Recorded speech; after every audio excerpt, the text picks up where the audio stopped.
اللهم صل وسلم على سيدنا وحبيبنا محمد وعلى آل سيدنا محمد كما صليت على إبراهيم وعلى آل إبراهيم في العالمين إنك حميد مجيد. اللهم صل وسلم عليه في كل وقت وحين. اللهم صل وسلم عليه في العالمين إلى يوم الدين. بسم الله الرحمن الرحيم. الحمد لله رب العالمين والصلاة والسلام على سيدنا Muhammad wa ala alihi wa sahbihi.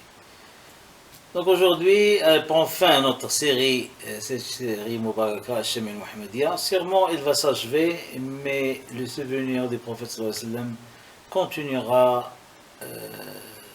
dans notre culte, dans notre vie et dans notre éthique.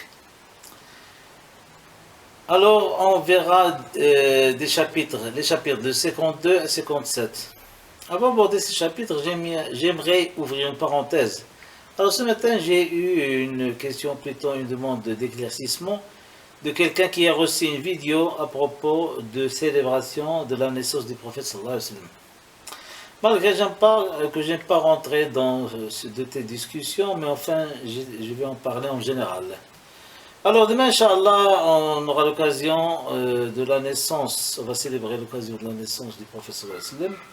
Pour ceux qui disent c'est une bid'a, c'est-à-dire une nouveauté créée dans la religion, ou bien un nouveau culte, voilà ma réponse.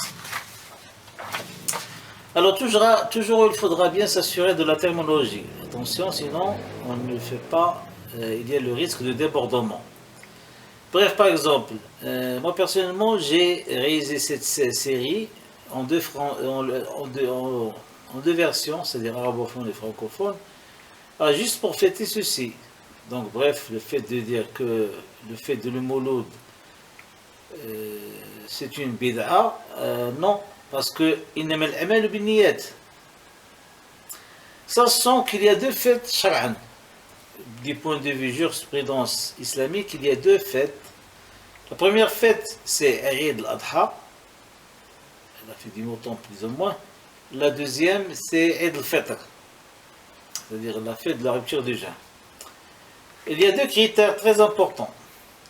Tous ces deux fêtes, premièrement, tous ces deux fêtes viennent directement après deux cultes très importants cultes, d'ailleurs sont des piliers de l'islam. Par exemple, Eid al-Fitr vient juste après le mois de Ramadan. Alors, le jeûne de Ramadan, c'est le quatrième pilier de l'islam. Aussi, Eid al-Adha vient juste après le Hajj. Le Hajj, c'est le cinquième pilier de l'islam. Voilà. Deuxièmement, les deux fêtes, il y a une spécificité. Il y a la prière de l'Eid, Salat al-Eid. Voilà. Donc il y a deux critères pour définir, si vous voulez, les fêtes religieuses, les fêtes officielles, entre guillemets, shar'an. C'est-à-dire les jurisprudence islamique. Donc, n'importe quelqu'un n'a osé faire, même s'il fait le mouloud, de faire ces deux, par exemple, de faire de Salat al-Eid dans le mouloud, c'est impossible, ça n'a jamais arrivé. Aussi, c'est-à-dire d'inventer, entre guillemets, un culte et après juste faire le mouloud, c'est-à-dire, autrement dit, imiter ceci, imiter les deux fêtes. Mais c'est pas possible, c'est impossible. C'est tout à fait absurde, on ne peut pas le faire. On peut pas même l'imaginer. Donc, ces questions de... Bon, on ne va pas... comment dirais-je? Au niveau de la terminologie, c'est vaste. Hein? La mushahata fi l'istilah. Lorsque je dis que je vais fêter la fête du Mouloud, mais c'est international, parce que Allah Azza wa Jal qal wa ma arsalnaka illa rahmatan lil alamin. Et nous t'avons envoyé comme miséricorde pour l'univers. C'est pas pour l'islam ou bien les pays arabes ou bien les pays islamiques, ou bien c'est pour tout le monde, attention. Donc c'est une fête mondiale, hein? Attention. Bon. Alors, donc pour finir avec ça, donc on va aller juste directement au chapitre. Donc chapitre 52, Ma ja'a fi asma'i Rasulillah sallallahu alayhi wa sallam. Le prophète se nommait Mohammed Ahmed Al-Mahi, c'est-à-dire Allah gommé l'infidélité avec Sidna Mohammed. Al-Hashir, c'est-à-dire à la proche de ses pieds shérifa que les gens seront rassemblés, Al-Hashir, rassemblés ça veut dire Yom Al-Hashir. Aussi Al-Aqib, c'est-à-dire la fin des prophètes. Et on vous dit ne pas célébrer sa naissance. Hein. Bon, bref. Alors, chapitre 53. Maja'a fi Aïcha Rasulullah sallallahu alayhi wa Aïcha a dit, parfois on reste un mois sans allumer du feu. On mange juste les dates et on boit l'eau. On boit l'eau. Donc, pas de cuisson. Automatiquement, pas de cuisson. Même pour le pain. Même le pain, il a besoin d'allumer le feu. Hein. Donc, alors, dans un autre hadith, il vivait avec, soi-disant, ces deux de tendance noire, mais bon, enfin, juste pour imaginer, al-Sawdawain, c'est-à-dire les dates et l'eau. Alors, le prophète nous éduquait pour s'habituer, on ne sait jamais, on doit se débrouiller avec l'existant. D'accord? On doit se débrouiller. Bien sûr, si on a les moyens, on doit bien manger, etc., etc. Mais sans abuser, bien sûr. Mais, la qaddarla, en cas de besoin, on doit se débrouiller avec les moyens de bord, comme on dit.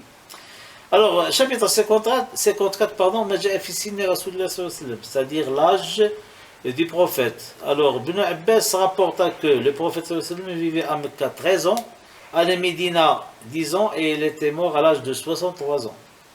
Aussi dans un autre hadith, le professeur m'a dit que ma communauté, l'âge de ma communauté, c'est-à-dire l'âge de Ummah, est entre 60 et 70 ans. Donc si quelqu'un est encore vivant après 70 ans, il va vraiment remercier Allah subhanahu wa ta'ala. Mais parce que le prophète Sayyid al-Khalq, le top de l'humanité, s'est décédé à 63 ans, c'est-à-dire entre 60 et 70 ans.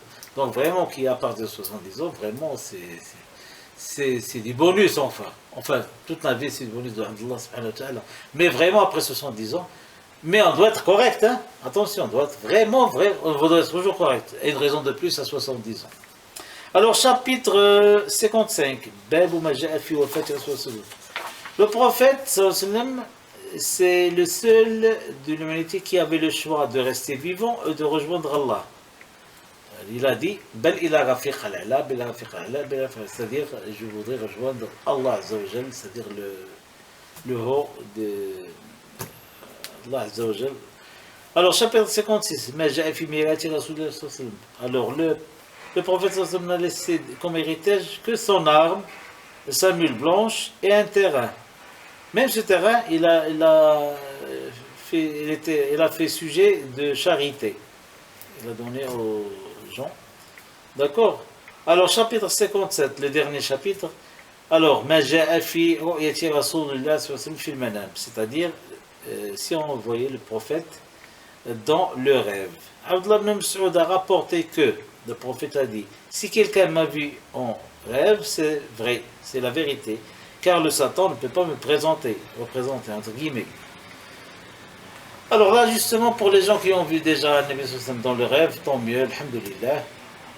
Alors, maintenant, il y a deux autres catégories. Il y en a des gens qui toujours espèrent voir le prophète sallallahu alayhi wa sallam. Il y a une deuxième catégorie, pour la première catégorie, espérons bien, Inch'Allah, que ça va être dans les meilleurs délais. Et soyez sûrs, certains, que si vous aimez quelqu'un qui aime vraiment le prophète sallallahu alayhi wa sallam, il va le voir dans le rêve, tôt ou bien tard. Deuxième catégorie, les gens qui hésitent, ils disent, je pense que j'ai vu le prophète sallallahu alayhi wa sallam. Il n'est pas sûr, mais il a l'impression. Bon, d'accord, ok. On va lui dire quels sont son visage, ses aspects, etc., etc. Parce qu'en général, sûrement, le prophète sallallahu alayhi wa sallam, c'est le seul qui a tous ces aspects spirituels et éthiques et corporels. C'est-à-dire, si on voit quelqu'un dans le rêve, par exemple, s'il est très long, ils ont moins 2, 3 aspects, c'est pas grave. Mais pour avoir tous ces aspects-là, c'est le prophète sallallahu alayhi wa sallam. Ceci dit, sincèrement, je ne trouve pas les mots pour finir cette série, pour achever cette série.